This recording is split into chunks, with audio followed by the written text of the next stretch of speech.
আমি 17 বছর যাবৎ প্রবাস জীবনে আছি। আহ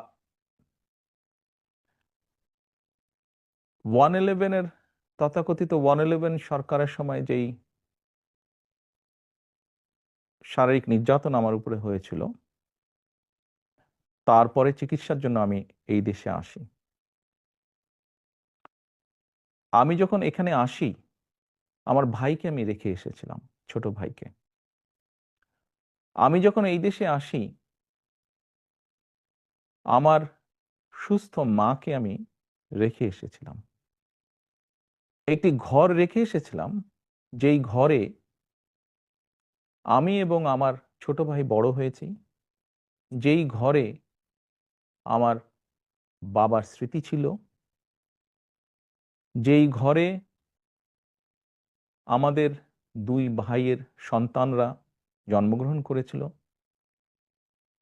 যেই ঘরে আমার মায়ের বহু স্মৃতি ছিল, সেই স্মৃতিগুলোকে ভেঙে চুরে ধুলায় মিশিয়ে দেওয়া হয়েছে। যে ভাইকে আমি রেখে এসেছিলাম, সেই ভাই এখন আর নেই। যেই সুস্থ মাকে রেখে এসেছিলাম, সেই সুস্থ মা এখন সুস্থ নেই।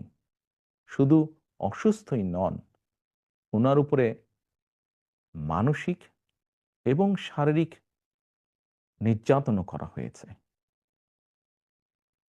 আমি আমার পরিবারের যেই কাহিনী আপনাদের সামনে তুলে ধরলাম, এটিকে আপনারা কাহিনী বলুন বা সংগ্রাম বলুন, যেটাই বলুন না কেন, এটি শুধু আমার কাহিনী না বা আমার পরিবারের কাহিনী না। এরকম কাহিনী বাংলাদেশের শত না, হাজার হাজার পরিবারের, বা যেই পরিবারের বাবা, যেই পরিবারের ভাই, যে পরিবারের স্বামী, তার ঘরবাড়ি ধ্বংস করে দেওয়া হয়েছে, হ্যান্ডকাফ পরা অবস্থায় হাসপাতালের বারান্দায় মারা গিয়েছে, তা না হলে হ্যান্ডকাফ পরা অবস্থায় জেলের ভিতরে মারা গিয়েছে, সহায় সম্পত্তি ধ্বংস করে দেওয়া হয়েছে। এই সকল অন্যায়, এই সকল হত্যা, এই সকল নির্যাতনের জন্য যারা দায়ী, যারা এসবের হুকুম দিয়েছে, তাদের প্রত্যেকের বিচার হতে হবে। এটি প্রতিশোধের কোনো বিষয় নয়, এটি